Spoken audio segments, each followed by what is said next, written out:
Assalamualaikum warahmatullahi wabarakatuh. Di sini saya akan mempresentasikan tentang audit dan tata kelola SI dengan saya sendiri yang bernama Alia Tunofida, NPM 2020 02020057 dari kelas B SI angkatan 2020. Yang pertama adalah tahapan dalam melakukan audit SI dengan COVID-19, yaitu menentukan tujuan audit, mengidentifikasi resiko, dan mengidentifikasi kontrol. Yang pertama, menentukan tujuan audit. Menentukan tujuan audit diperlukan untuk memastikan auditor memiliki pemahaman yang jelas mengenai hasil yang diinginkan dari audit tersebut. Tujuan tersebut adalah difokuskan pada aspek keamanan, efisiensi, dan kebutuhan atau tujuan lain yang relevan. Yang kedua, mengidentifikasi resiko.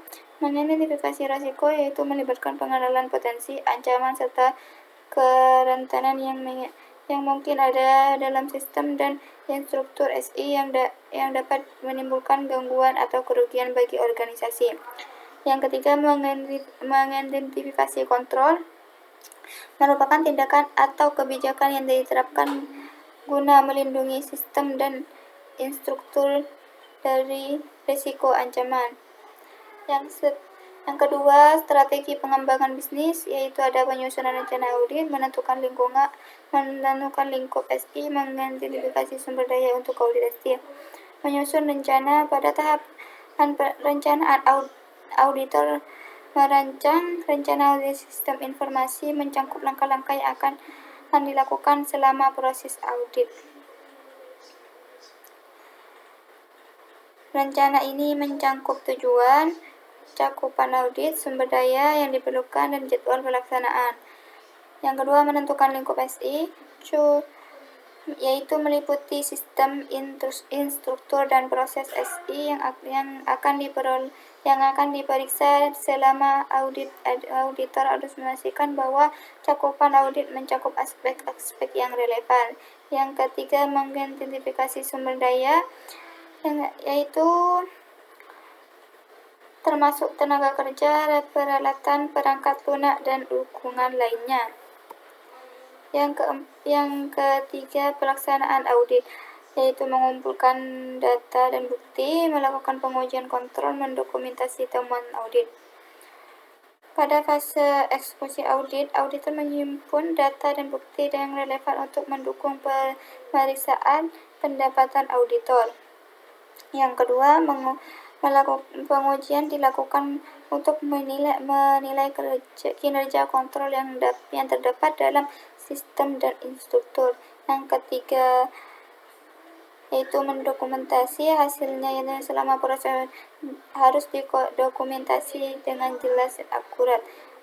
Auditor harus menjelaskan hasil audit, menyatakan bukti dan mencakup yang mendukung serta menilai tingkat kepentingannya. Yang keempat, evaluasi hasil audit. Setelah data dan bukti terkumpul, langkah berikutnya dalam audit teknologi informasi adalah menilai hasil audit. Pada tahapan ini, auditor melakukan analisis terhadap temuan audit, mengenali kelemahan sistem, proses, dan pemberian rekomendasi untuk perbaikan. Yang kelima, monitor, melakukan pemantauan dan tindak lanjut terhadap rekomendasi perbaikan yang telah disampaikan. Yang ketujuh, pengukuran kinerja, yaitu penting untuk secara teratur mengukur kinerja bisnis. Setelah menerapkan strategi pengembangan bisnis, penting untuk secara mengukur kinerja bisnis. Saya ingin akan menjelaskan beberapa metode pengukuran kinerja yang dapat membantu evaluasi sejauh mana kesuksesan strategi pengembangan bisnis kita.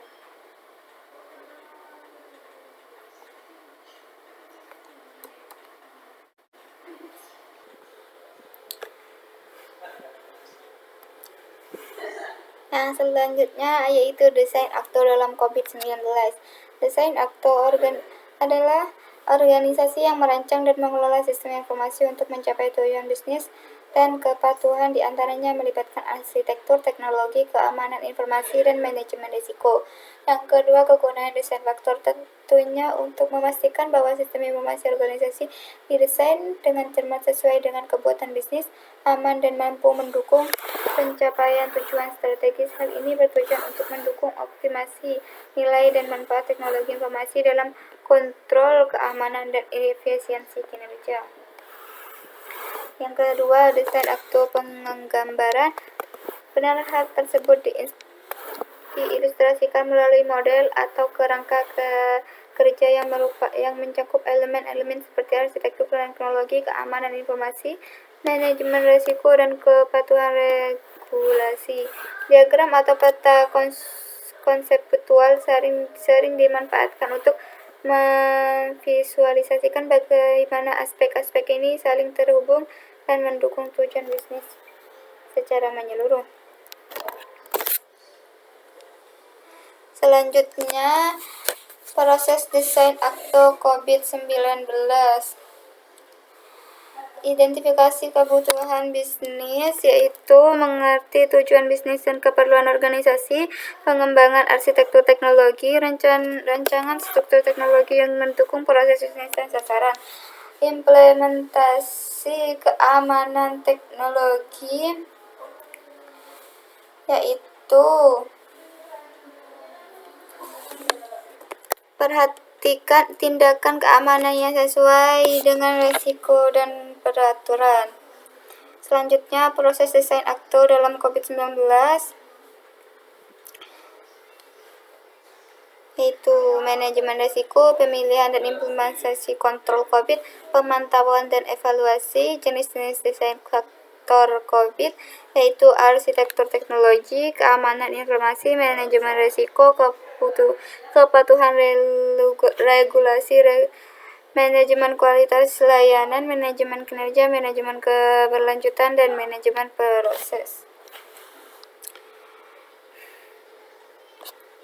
Monitoring. Yang selanjutnya adalah monitoring. Tahapan berikutnya adalah melakukan pemantauan dan tindak lanjut terhadap rekomendasi perbaikan yang telah disarankan. Yang selanjutnya, pengukuran kinerja. Setelah menerapkan strategi pengembangan bisnis, penting untuk secara tim menyelesaikan kinerja bisnis. Terima kasih.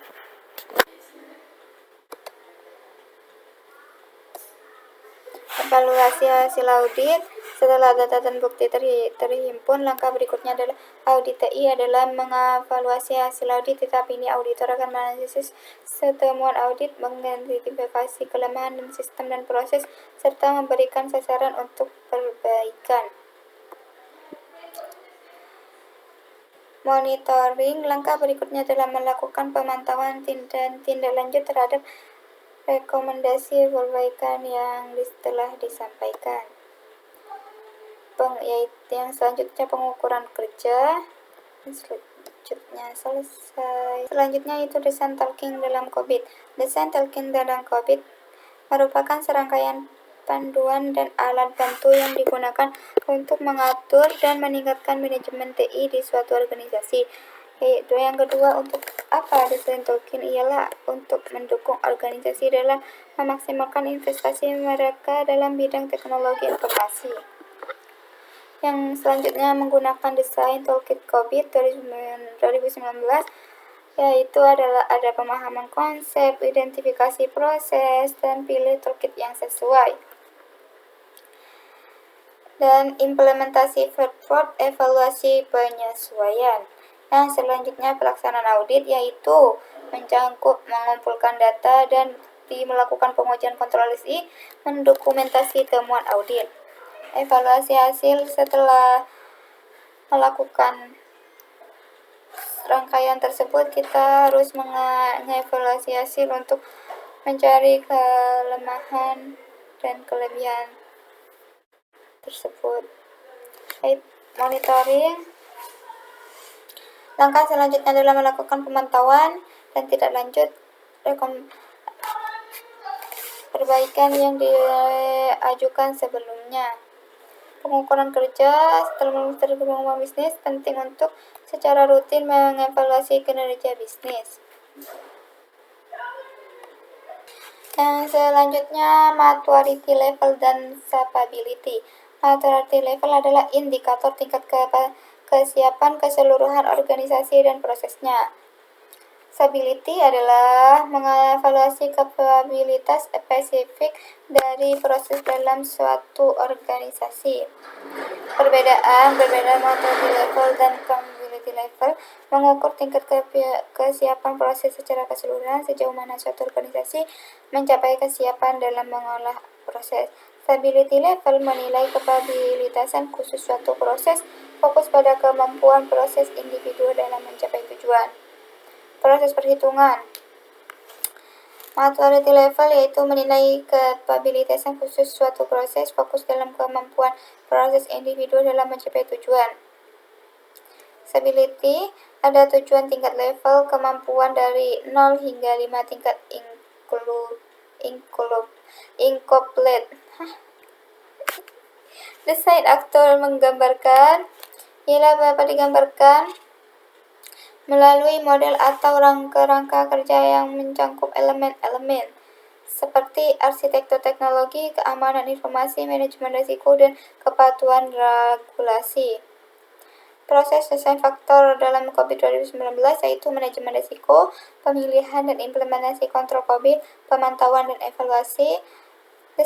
Jenis desain faktor yaitu arsitektur teknologi, keamanan informasi, manajemen risiko, kepatuhan regulasi regular, manajemen kualitas layanan, manajemen kinerja, manajemen keberlanjutan, manajemen proses. Selanjutnya yaitu mengadakan monitoring, mengukur kinerja,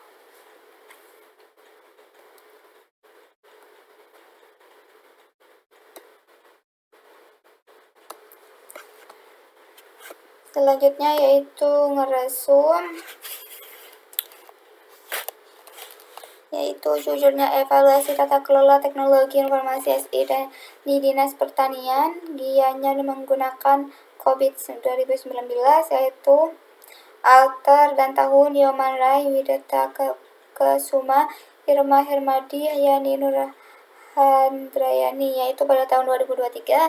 Objek yaitu Dinas Pertanian Gianyar, masalahnya faktor pembiayaan, penerapan dan pengembangan. Metode yaitu wawancara dan pemberian kuesioner kepada Dinas Pertanian Gianyar. Hasil kapabilitas pada proses ME03, BA104 dan EDM03 baru mencapai tingkat kapabilitas level 1 dan Dinas Pertanian Gianyar mengharapkan tercapainya tingkat kapabilitas level 2. Kontribusi SI evaluasi tata kelola TI menggunakan COVID-19. Yang kedua, judul tingkat kapabilitas tata kelola TI pada Siakat menggunakan framework COVID 2019, yaitu autornya Ria Widayanti dan Gilda Nadia Firlanda Lestari pada tahun 2022. Objeknya yaitu Universitas ESA unggulan. Masalahnya penjadwalan mata kuliah manual memakan waktu dan sumber daya terbatas menyebabkan beban ganda pada sumber daya yang ada. Metode framework COVID. Hasil stability pada Siakat Universitas ESA unggulan saat ini berada pada level 3 yaitu David, yang artinya universitas unggulan sudah memberikan panduan di setiap proses yang ada. Kontribusi yaitu framework COVID untuk membantu melihat tingkat stability pada Siakat Universitas ESA unggulan.